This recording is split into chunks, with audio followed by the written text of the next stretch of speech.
Algumas matérias-primas tintórias, assim, que são famosas, pelo menos, elas são, às vezes, se tornam caras para você adquirir, né?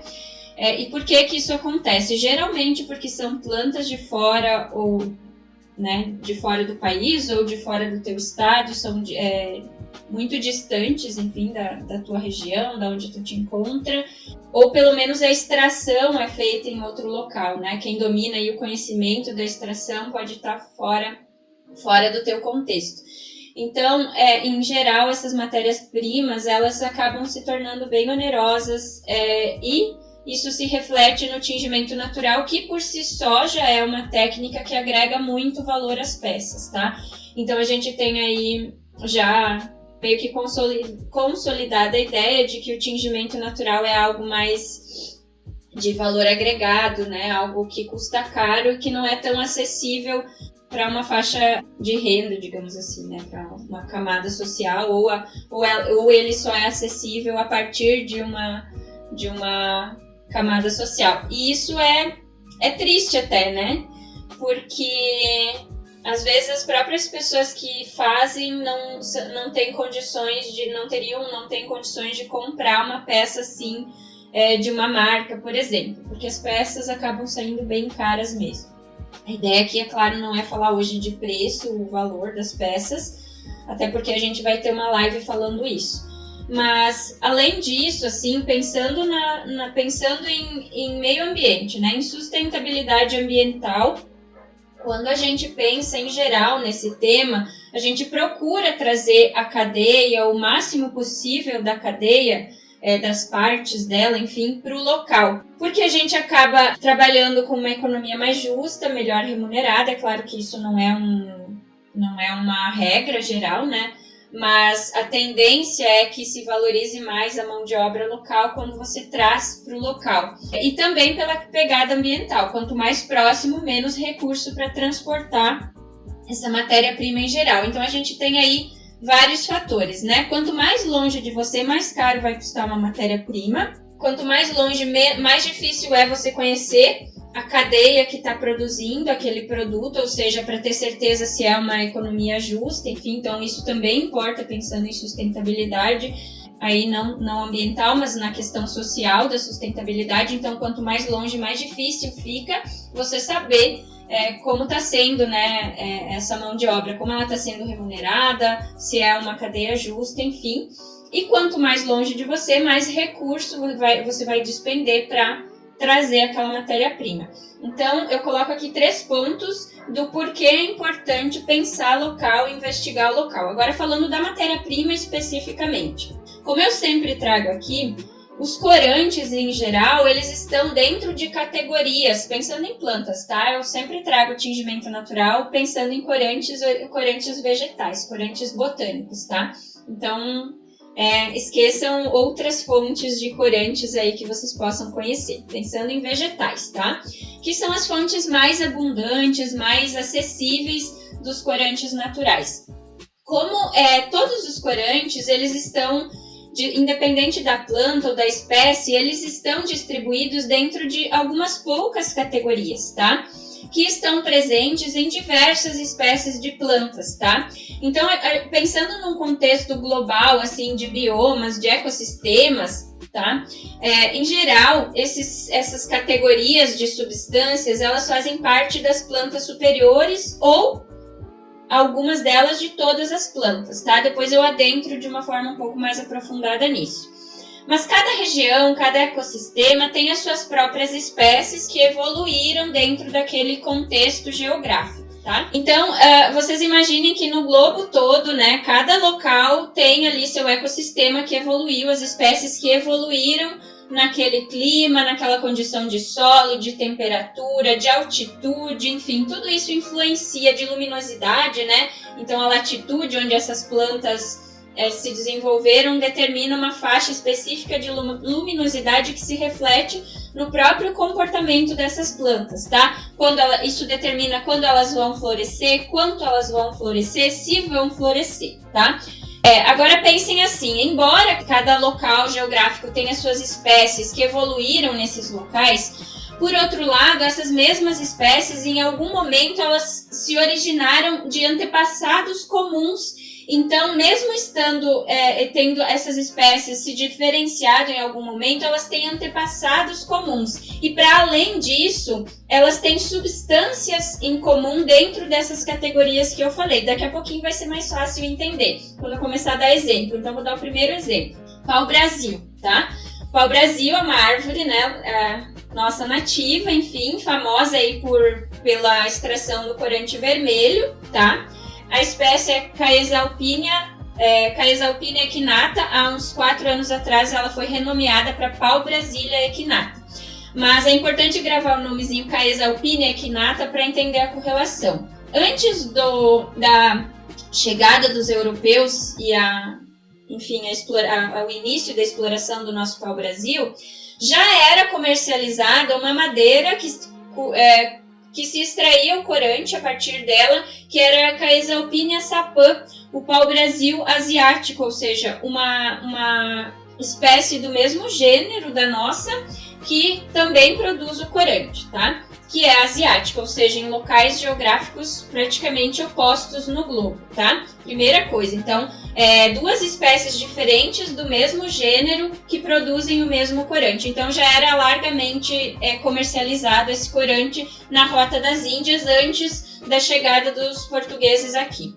Tanto é que, quando eles desembarcaram, já no relato de Pero Vaz de Caminha, escreveu lá na carta dele, famosa, já descreveu grande quantidade de pau-brasil aqui, porque eles conheciam a espécie asiática e já tinha esse nome comum, né, pau-brasil, que é uma característica da madeira, né, então, Brasil, né, fazia referência à palavra italiana, se não me engano, que Brasil significava braseiro, né? Fazendo a tradução do Brasil naquela época para o português nosso, significa braseiro. Então, madeira que tem cor de brasa.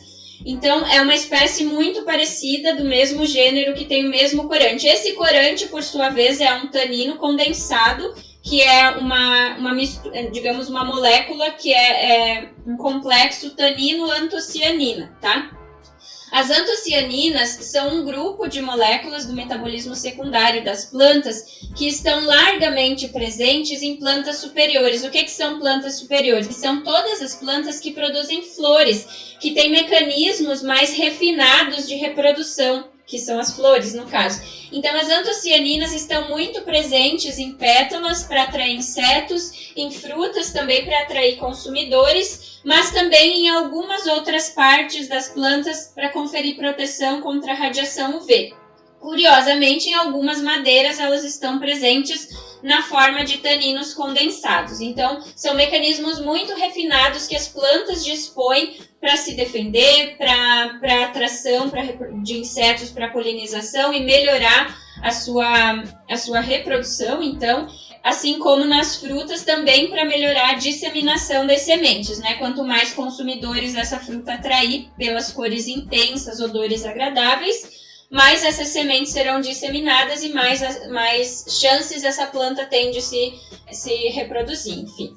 Então, são mecanismos refinados que as plantas dispõem em comum. Então, por mais que sejam 2 espécies, uma evoluiu aqui na América Latina e a outra lá na Ásia, né, no hemisfério sul, lá do outro lado do planeta, são plantas do mesmo gênero, família, que provavelmente tem um antepassado em comum e que tem essas substâncias em comum. E agora, começando a pensar no local, se as plantas dispõem dessas substâncias em comum, então a gente já pode entender que, independente da parte do planeta onde você esteja, você consegue encontrar os mesmos corantes de plantas que são famosas, que são tintórias famosas, mas que são exóticas, ou seja, são de outras partes do mundo, tá? Então, a gente tem aí diversas fontes de vermelhos, e, em geral, os vermelhos são antocianinas, tá? Às vezes pode ser outros grupos, mas, em geral, vermelhos, arroxeados, azulados são antocianinas. Podem ser carotenoides, como no tomate é um carotenoide, que é o licopeno. Pode ser, em vez de uma antocianina simples, pode ser uma antocianina que está ali complexada com tanino, então é um tanino condensado, enfim. Então, mas o fato é que, independente de que planta ela venha, é a mesma substância, são as mesmas substâncias. Então, a gente já entende, a partir disso, a gente entende que as formas de extração são ou as mesmas ou muito similares, tá? E que a gente pode buscar no nosso entorno plantas que tenham essas mesmas substâncias para obter, então, os mesmos corantes naturais sem precisar buscar de tão longe. E justamente o barbatimão é tanino, né? Rica em tanino. E diversas árvores têm cascas ricas em tanino por todo o globo. Então, por exemplo, não faria sentido eu trazer um barbatimão do cerrado, que aliás é ameaçado de extinção, depois eu vou chegar nessa parte, já estou quase lá. Se eu tenho aqui uma casca de pinhão, outras cascas, aroeira, açoita-cavalo, que daqui a pouco vai ter exatamente a mesma cor. Não faz sentido eu trazer de fora se eu tenho aqui, tá? Se eu tenho espécies que têm a mesma substância aqui tão próximo. Então, além da geração que eu vinha falando, além da geração de renda para pequenos agricultores familiares, que isso é muito importante, aquecer a economia local, o ponto que eu acho mais crucial de tudo isso é justamente em relação a essa questão se a espécie é nativa, se ela é ameaçada, se ela é nativa, dar usos para as espécies nativas. Tem regiões onde a indigofera é nativa aqui, mas tem cores mais comuns que são muito fáceis de encontrar. Então eu tenho aqui as típicas gaúchas aqui, bem típicas, que quem é aqui do sul com certeza vai conhecer. Macela, que além de ser muito famosa como medicinal, né? Então aqui quem tá mal do estômago já sabe que tomar um chazinho de macela resolve. Ela tem um aspecto cultural bem interessante, que ela é colhida na Sexta-feira Santa, quando ainda tem o orvalho, é uma espécie de bênção das plantas, então os agricultores colhem e guardam para o ano aquela flor com a bênção da Páscoa, enfim. Então ela tem essa tradição de ser colhida na Sexta-feira Santa e também, né, a época inclusive da florada. Então a gente tem aqui um exemplo de amarelinho, aqui a erva mate, né, tá um verde mais para cinzentado aqui no YouTube, no Facebook tá mais para cinza. Aqui no Instagram dá para ver que é mais esverdeado. Então não tem nada mais famoso aqui no Rio Grande do Sul que a erva mate, né? A casca do tronco da araucária, que eu sempre falo aqui, então esse marrom maravilhoso, tá? A casca do pinhão da araucária, que aqui tá é errado falar nude, né? Porque nude é cor de pele tem tanta cor, né? Mas esse rosadinho assim, que pode ser mais rosadinho, aqui tá pouco concentrado, tá? Ela tá com uma concentração bem baixinha, porque é só um pré-tratamento, não foi um tingimento, tá?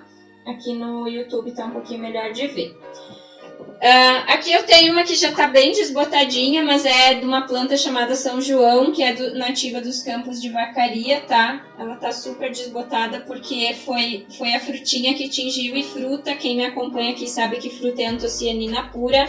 O corante, então, não é tão sólido quanto os demais. Não sofreu nem lavagem, ficou no escuro e olha como desbotou. Mas de qualquer forma, é uma frutinha nativa, tá? Ou seja, não precisaria trazer uma mora asiática, um mirtilo norte-americano para ter essa cor. Eu tenho uma fruta nativa que inclusive ninguém nem conhece, tá? Enfim. Bom, então a ideia é observar as plantas, compreender que corantes estão presentes ali para saber como extrair, tá? Então a gente tem diferentes categorias como carotenoides, que são lipossolúveis, então a extração é melhor por álcool. As antocianinas e os taninos, que são solúveis em água, a melhor extração é por fervura, né? Com água, por fervura, enfim. Então, vocês compreendendo assim os corantes, as propriedades dos corantes, o que é interessante usar, o que não o que é mais sensível, mais sólido, não importa de que planta venha, né? Então, a ideia de falar em trazer para o local e investigar o local é isso, é um baita acelerador para quem trabalha com tingimento natural, tá? Porque a gente pode aí ter acesso muito facilitado a partir dessas plantas.